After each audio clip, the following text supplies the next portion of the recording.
Hello friends, welcome to Rohit super 100 classes. I am Anita Tiwari. और हम लोग पिछली क्लास में प्रदूषण टॉपिक पढ़े थे। कुछ डिफिनेशन मैंने क्लियर कर दी थी। आज उसके आगे का पढ़ाएंगे। अगर हमारा चैनल पसंद आए तो उसको लाइक करें और जो इस चैनल पर नए हैं सब्सक्राइब जरूर करें। क्लास में हम लोग पोल्यूशन टॉपिक कुछ क्लियर कर लिया था, उसकी डिफिनेशन, टाइप्स ऑफ पोल्यूशन। और आज पढ़ेंगे एयर पोल्यूशन से होने वाली बीमारियां या फिर वायु प्रदूषण से होने वाली बीमारियां कितने प्रकार की होती हैं, उनको रोकने के उपाय। तो वायु प्रदूषण से बीमारियां तो बहुत होती हैं, और वायु प्रदूषण किस प्रकार होता है ये भी आपको छोटी छोटी पता है कि अत्यधिक वाहन का उपयोग, पौधों की कटाई से। लेकिन आज कुछ हम थोड़ा गहराई से पढ़ेंगे और जो कंपटीशन के एग्जाम से महत्वपूर्ण है। तो पहला क्या होता है हमारा फ्लाई ऐश।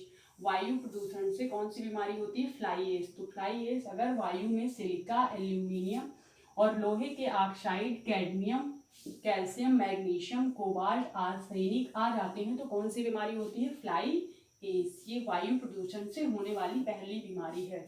और दूसरी क्या होती है? RSPM, respirable suspended particulate matter. ये क्या होता है? अगर वायु में कार्बनिक व अकार्बनिक तत्वों के मिश्रण से। और ये RSPM होते किसमें किसमें हैं?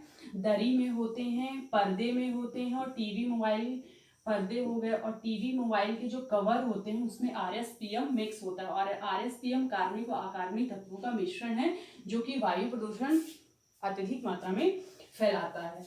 और वायु प्रदूषण कम करने के उपाय, ये है हमारे वायु प्रदूषण कम करने के उपाय। तो वायु प्रदूषण कम करने का पहला उपाय है इथेनॉल व बायोडीजल का उपयोग करना। इथेनॉल क्या है? इथेनॉल किससे बनाया जाता है? गन्ने के रस से इथेनॉल बनाया जाता है। और बायोडीजल बनाया जाता है, जेट्रोफा नामक एक पौधा होता है जिससे बायोडीजल बनाया जाता। जेट्रोफा पौधा होता है तो उससे क्या बनाया जाता है? बायोडीजल। तो इथेनॉल व बायोडीजल का उपयोग करके वायु प्रदूषण को कम किया जा सकता है। दूसरा क्या है हमारा? CNG, compressed natural gas. इसमें संगठन किसका होता है? मीथेन का, CH4 गैस का संगठन होता है। और ये होती कितने परसेंट है? 80% से 90% CH4 का मिश्रण होता है, CNG, कंप्रेस्ड नेचुरल गैस। और थर्ड नंबर है हमारा नेचुरल गैस, NG। इसमें CH4 का कितना मिश्रण होता है? 85% CH4 पाई जाती है। और अगर हम इसका ज्यादा से ज्यादा उपयोग करेंगे तो वायु प्रदूषण कम करने में हमारी काफी मदद हो सकती है। और चौथा नंबर क्या है? बायोगैस। बायोगैस या गोबर गैस भी इसको बोलते हैं, जानवरों के गोबर से बनाई जाती है बायोगैस। और इसमें सबसे ज्यादा CH4 होती है जिसका संगठन होता है 60%। और इसमें CO2 भी होती है 27% बायोगैस में। और LPG फिफ्थ नंबर में हमारा वायु प्रदूषण कम करने में फिफ्थ नंबर में कौन सी गैस आती है? LPG, liquid petroleum gas. तो लिक्विड पेट्रोलियम गैस में क्या होता है? ब्यूटेन व प्रोपेन का मिश्रण होता है। और LPG को रसोई गैस भी बोला जाता है। इसका घरों में उपयोग किया जाता है और इसमें गंध मिलाई जाती है ताकि जब भी कभी किचन में LPG गैस लीक हो रही होती है तो हमको पता चले। तो इसमें गंध किस गैस की वजह से होती है? एथिल मार्केटन की वजह से इसमें गंध आने लगती है। किस गैस में? LPG, लिक्विड पेट्रोलियम गैस, द्रवित पेट्रोलियम गैस। ये सिलेंडर में होती है, द्रव के रूप में होती गैस है, लेकिन इसको इतना तेज से या दबा के भरा जाता है कि ये लिक्विड। वायु प्रदूषण कम करने का छठवां उपाय क्या है? गैसोहाल। गैसोहाल क्या है? जैविक ईंधन है। ये भी गन्ने के रस से बनाया जाता है। किससे बनाया जाता है? गन्ने के रस से बनाया जाता है। इसके गैसोहाल का उपयोग अगर हम पेट्रोल में मिला देते हो तो 5% एनर्जी पेट्रोल की बढ़ जाती है। कितने परसेंट? 5% इंक्रीज हो जाती है। तो क्वेश्चन ऐसे बन सकता है कि 5% एनर्जी बनाने के लिए पेट्रोल में किसका उपयोग किया जाता है? तो ऑप्शन में गैसोहाल और भी बहुत बहुत सारे हो जाएंगे ऑप्शन। तो हमारा क्या रहेगा? ऑप्शन गैसोहाल सही होगा। 7 नंबर क्या है? क्लैथरेट। क्लैथरेट कहाँ से प्राप्त होता है? समुद्र की तलछट से प्राप्त होता है। ये भी वायु प्रदूषण को कम करता है। और 8वां नंबर है हाइड्रोजन ऊर्जा। हमको सर्वाधिक मात्रा में हाइड्रोजन ऊर्जा का प्रयोग करना चाहिए। हाइड्रोजन ऊर्जा के प्रयोग से वायु प्रदूषण को कम किया जाता है। और 9वां नंबर है भूतापीय ऊर्जा। और 10वां नंबर है सौर ऊर्जा, सोलर एनर्जी। ये क्या है?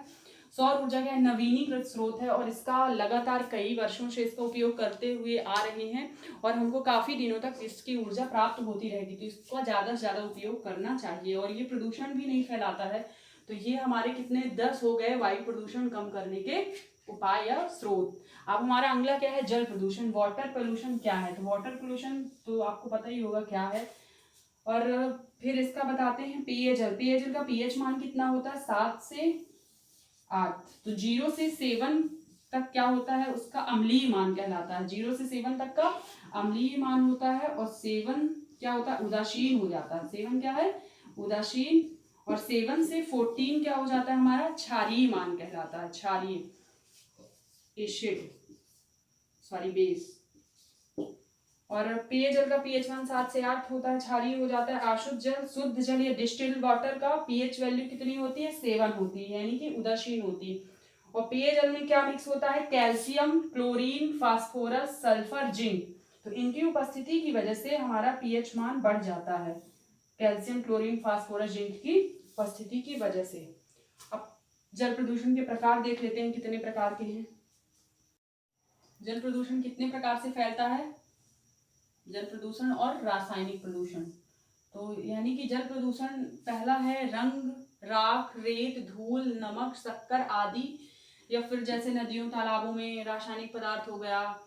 रासायनिक पदार्थ तो इसमें आ जाएगा, मालूम, फूल हो गए, नदियों में लोग बहा देते हैं, राख वगैरह जितना भी है, ये सब किस में आएगा, नॉर्मल हमारा सामान्य जल प्रदूषण कहलाएगा। और रासायनिक जल प्रदूषण क्या है, जीवों से उत्सर्जित रसायन, जो जीव मल मूत्र उत्सर्जित करते हैं, वो इसके अंतर्गत आएगा।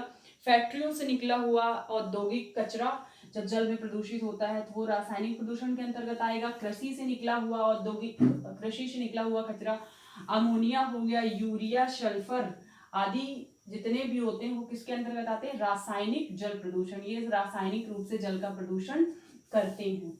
अब जल प्रदूषण मापने के पैमाने, तो जल प्रदूषण मापने के पैमाने कौन से हैं, बीओडी होता है एक, और एक होता है सीओडी।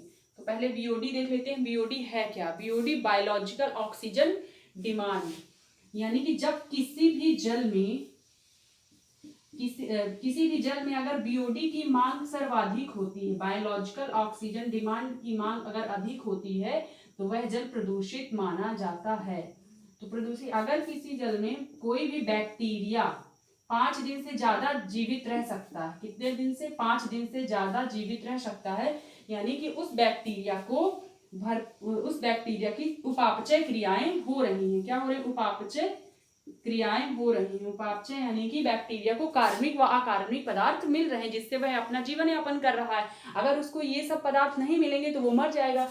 तो अगर शुद्ध जल होगा तो कार्बनिक पदार्थ उसमें होंगे ही नहीं और बैक्टीरिया मर जाएगा, तो फिर वो शुद्ध जल कहलाएगा। तो यही क्या कहलाता है, बीओडी, बायोलॉजिकल ऑक्सीजन डिमांड। अगर कोई बैक्टीरिया 5 दिन से ज्यादा जीवित रह सकता है, और बीओडी की मांग, और ये क्या होता है, 10 मिलीग्राम पर लीटर होता है। इसकी सहनीय मात्रा क्या होती है, जल की सहनीय मात्रा 10 मिलीग्राम पर लीटर होती है। जल प्रदूषण मापने के पैमाने कितने थे, 2 थे, बीओडी और सीओडी। तो बीओडी मैंने बता दिया। अब सीओडी क्या है, सीओडी केमिकल, इसका फुल फॉर्म है केमिकल ऑक्सीजन डिमांड। इसकी सहनीय मात्रा कितनी होती है, 20 मिलीग्राम पर लीटर जल में, और बीओडी की कितनी थी, 10 मिलीग्राम पर लीटर जल में। और एग्जाम्पल, रासायनिक फैक्ट्रियों से जो निकला हुआ रसायन होता है, ये सीओडी की मात्रा को क्या बढ़ाता है, क्योंकि केमिकल कहाँ से निकलता है, रासायनिक फैक्ट्रियों से निकलता है। और इसमें एक इम्पॉर्टेंट फैक्ट है, ये अगर क्वेश्चन बन जाए कि सीओडी की मांग, सीओडी सर्वाधिक होता है या बीओडी, तो क्या होता है हमारा, सीओडी का मान सर्वाधिक होता है बीओडी की अपेक्षा। ये ध्यान रखने योग्य बात है। अब हमने प्रदूषण पढ़ा, प्रदूषण अभी और भी रेडियोधर्मी प्रदूषण भी पढ़ाएंगे। जल प्रदूषण हो गया, वायु प्रदूषण भी हो गया। अब देख लेते हैं थोड़ा सा संदूषण क्या है, या फिर उसको सुपोषण भी बोलते हैं। तो संदूषण व सुपोषण, जल में कार्बनिक पदार्थों की उपस्थिति ही क्या कहलाती है, संदूषण। कार्बनिक पदार्थ जैसे कि अपशिष्ट पदार्थ में क्या होता है, कार्बनिक पदार्थ की उपस्थिति होती है। वाहित मलमूत्र की अधिकता से भी होता है, तो यही क्या कहलाता है, हमारा सुपोषण कहलाता है। अगर जल में कार्बनिक पदार्थों की उपस्थिति अधिक हो जाती है तो उसमें शैवाल की अधिकता होने लगती है।